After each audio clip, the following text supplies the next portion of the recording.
Hi friends, welcome to Shilu's kitchen. കർക്കിടകമൊക്കെ കഴിഞ്ഞു, ഇനി ഇതാ നമ്മുടെ ഓണമൊക്കെ വരാറായിട്ടുണ്ട്.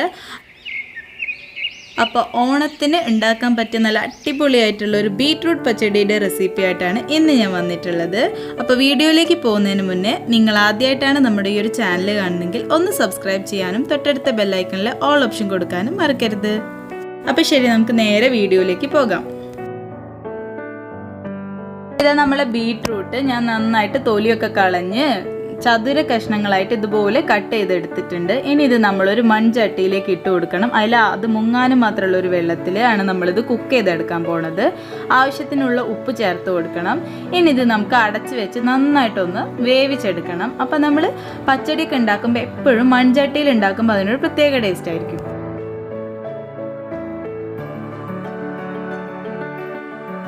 ഇനി ഞാൻ എടുത്തിട്ടുള്ളത് അരമുറി തേങ്ങ ചിരവിയതാണ്. അതിനകത്തേക്ക് ഒരു 3 ചെറിയുള്ളി, അതുപോലെ തന്നെ 2 പച്ചമുളക്, ഒരു ചെറിയ സ്പൂൺ കടുക് ആണ് എടുത്തിട്ടുള്ളത്. അപ്പോൾ കടുക് കൂടുതലായി പോകരുത്. കൂടുതലായി കഴിഞ്ഞിട്ടുണ്ടെങ്കിൽ ഒരു കയ്പ്പ് ടേസ്റ്റ് ആയിരിക്കും നമുക്ക് കിട്ടുക. അപ്പോൾ കടുക് ഞാൻ എടുത്തിട്ടുള്ളത് 1 ടീസ്പൂൺ കടുകാണ്. അപ്പോൾ നമുക്കത് മതിയാകും. ഇനി നമ്മൾ കുറച്ച് തേങ്ങ മാത്രം ഇട്ടിട്ട് നമ്മളതൊന്ന് അരച്ചെടുക്കുക. അതിനുശേഷം നമ്മൾ ബാക്കി തേങ്ങ ഇട്ട് കുറച്ച് വെള്ളം ഒഴിച്ചിട്ട് നന്നായിട്ട് അരച്ചെടുക്കുക. അങ്ങനെയാണ് അരച്ചെടുക്കേണ്ടത്.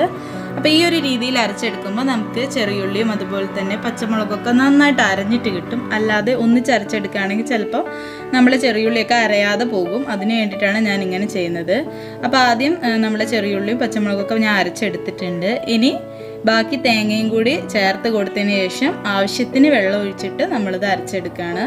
അപ്പോൾ ആദ്യം തന്നെ ഒരുപാട് വെള്ളം ചേർത്തിട്ടൊന്നും നമ്മൾ തേങ്ങ അരച്ചാൽ തേങ്ങ നല്ല ഫൈനായിട്ട് നമുക്ക് അരച്ച് കിട്ടില്ല. അപ്പോൾ കണ്ടില്ലേ, ഇപ്പോൾ നന്നായിട്ട് നമുക്ക് നല്ല ഫൈനായിട്ട് നമുക്കിത് അരഞ്ഞ് കിട്ടിയിട്ടുണ്ട്. അപ്പോൾ ഈ ഒരു രീതിയിലാണ് നമുക്കിത് കിട്ടേണ്ടത്. അപ്പോൾ നമ്മൾ ബീട്രൂട്ടൊക്കെ നന്നായിട്ട് വെന്തിട്ടുണ്ട്. അപ്പോൾ അതിനകത്തുള്ള വെള്ളമൊക്കെ ഏകദേശം വറ്റിയിട്ടുണ്ട്. ഈ ഒരു വെള്ളം മാത്രമേ നമുക്ക് ആവശ്യമുള്ളൂ. ഈ ഒരു വെള്ളത്തിലാണ് ഇനി നമ്മൾ തേങ്ങ മിക്സ് ചെയ്ത് കൊടുക്കേണ്ടത്. നമ്മൾ തേങ്ങയ്ക്ക് വേകാൻ പാകത്തിനുള്ളൊരു വെള്ളം മാത്രമേ നമ്മളെ ബീട്രൂട്ടിൽ പാടുള്ളൂ.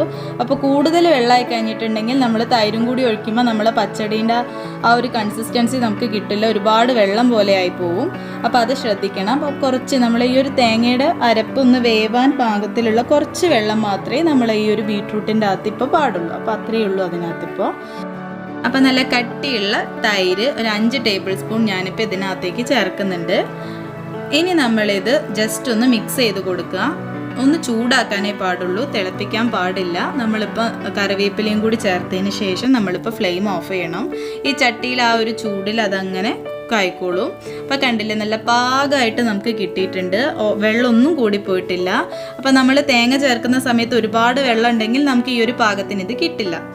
അപ്പോൾ അതുകൊണ്ട് അത് പ്രത്യേകം ശ്രദ്ധിക്കണം. കണ്ടില്ലേ, നല്ല അടിപൊളിയായിട്ട് നമുക്കിത് കിട്ടിയിട്ടുണ്ട്. ഇനി നമുക്കിതിനകത്തേക്ക് കുറച്ച് കറിവേപ്പിലയും കൂടി ചേർത്ത് കൊടുക്കണം.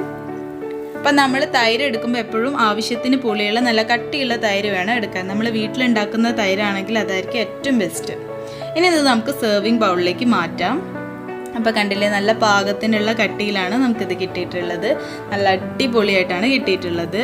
നല്ല ആവശ്യത്തിന് ഉപ്പും പുളിയൊക്കെ ഉള്ള നല്ല അടിപൊളി ബീട്രൂട്ട് പച്ചടിയാണിത്. അപ്പോൾ എല്ലാവരും ഇതൊന്ന് ട്രൈ ചെയ്ത് നോക്കണം. അപ്പോൾ നമ്മൾ ഇതിനകത്തേക്ക് ഇനി കുറച്ച് താളിച്ച് ചേർക്കണം. അപ്പോഴാണ് നമ്മൾ ഇതിൻ്റെ ഒരു കുക്കിംഗ് ഒരു കംപ്ലീറ്റ് ആവുള്ളൂ. അപ്പോൾ ഏത് കറിക്കായാലും താളിപ്പ് ചേർക്കുമ്പോഴാണ് കൂടുതലൊരു ടേസ്റ്റ് കിട്ടുക.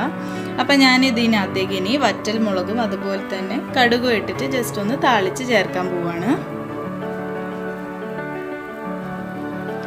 അപ്പോൾ ഈ ഒരു രീതിയിൽ നമ്മൾ ഇതിനകത്തേക്ക് താളിച്ച് ചേർക്കണം. കണ്ടില്ലേ, അപ്പോൾ ഞാൻ വെളിച്ചെണ്ണയിലാണ് ഇപ്പോൾ ഇത് തയ്യാറാക്കിയിട്ടുള്ളത് കേട്ടോ. അപ്പോൾ നല്ല അടിപൊളിയായിട്ട് നമുക്കിത് കിട്ടിയിട്ടുണ്ട്. അപ്പോൾ എല്ലാവരും ട്രൈ ചെയ്ത് നോക്കുക. ട്രൈ ചെയ്താൽ മാത്രം പോരാ, നിങ്ങളെ ഫ്രണ്ട്സിനൊക്കെ ഷെയർ ചെയ്ത് കൊടുക്കണം. അപ്പോൾ ഈ റെസിപ്പീനെ പറ്റിയുള്ള നിങ്ങളെ ഫീഡ്ബാക്ക്സ് എന്നെ അറിയിക്കാൻ ആരും മറക്കരുത്. അപ്പോൾ ഇതിലും നല്ല മറ്റൊരു വീഡിയോയിലൂടെ കാണുന്നത് വരെ see you. Thanks for watching.